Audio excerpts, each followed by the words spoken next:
அன்பு பெரியோர்களே, அருமையான சகோதர சகோதரிகளே, எனது அன்பான மாணவ செல்வங்களே, வணக்கம். இன்றைய குறள் பதிவு அதிகாரம் 7 மக்கள் பேறு 66வது குறள். குழல் இனிது யாழ் இனிது என்பதம் மக்கள் மழலைச் சொல் கேளாதவர். மீண்டும் சொல்கிறேன். குழல் இனிது யாழ் இனிது என்பதம் மக்கள் மழலைச் சொல் கேளாதவர். மழலை மொழியை விட குழல் யாழ் இசை இனிதல்ல என்பதன் பொருள். சொற்பொருள்: குழல் இனிது, புல்லாங்குழலின் ஓசை இனியது. யாழ் இனிது, யாழின் நரம்பு ஓசை இனியது. என்பதம் என்பர் தம்முடைய மக்கள் பிள்ளைகளின் மழலைச் சொல்லை கேளாதவர், கேட்காதவர்கள். பொருள்: தம்முடைய மக்களின் மழலைச் சொல்லை கேட்டு அதன் இனிமையை நுகராதவரே புல்லாங்குழலின் இசை இனியது, யாழின் நரம்பினால் எழுப்பப்படும் இசை இனியது என்று கூறுவர் என்பது வள்ளுவன் குறளுக்கு விளக்கமாயிற்று எனலாம். சான்றாக ஒரு பொதுவான ஒரு கதையை கூறுவோம். இசையோடு பாடும் திறன் பெற்ற பாகவதர் ஒருவர் இருந்தார். அவர் தன் மனைவியுடனும் தன் உடன் பிறந்த 5 வயது சகோதரருடனும் வாழ்ந்து வந்தார். தனக்கு பிள்ளை இல்லாத குறையை தன் தம்பியாகிய 5 வயது பாலகன் நீக்கி வந்ததாக அடிக்கடி சொல்வார். அந்த பாலகனும் 1ஆம் வகுப்பு படித்து வந்தான்.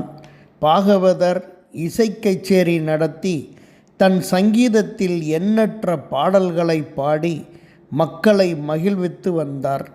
பாகவதரின் மனைவியும் தன் கொழுந்தனை தன் குழந்தையாகவே பாவித்து வளர்த்து வந்தனர். பாகவதர் பாடுகிறார் என்ற விளம்பரப் பலகை கண்ட மக்கள் கூட்டம் கூட்டமாக படையெடுத்து வந்து பாடலை கேட்பர்.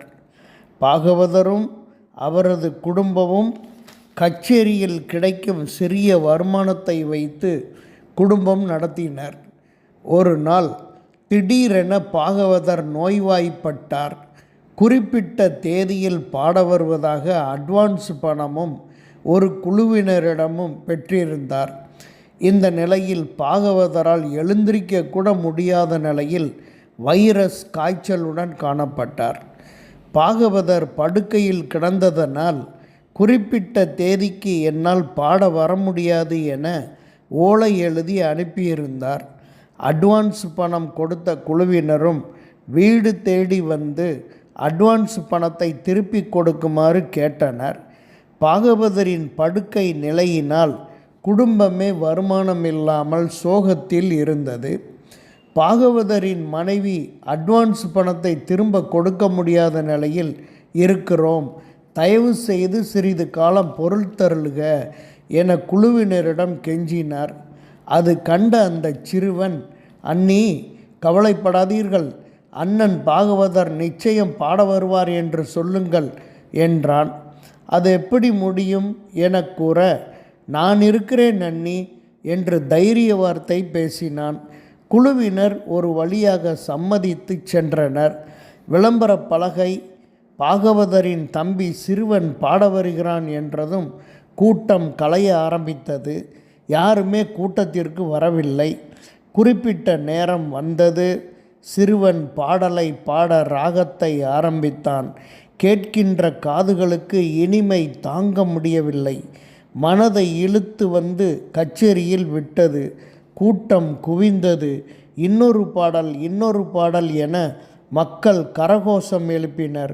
ஒலிபெருக்கி மூலம் நோய்வாய்ப்பட்ட அண்ணனின் காதுகளுக்கு பாடல் போய் சேர்ந்தது. உள்ளம் மகிழ்ச்சியில் துள்ளியது.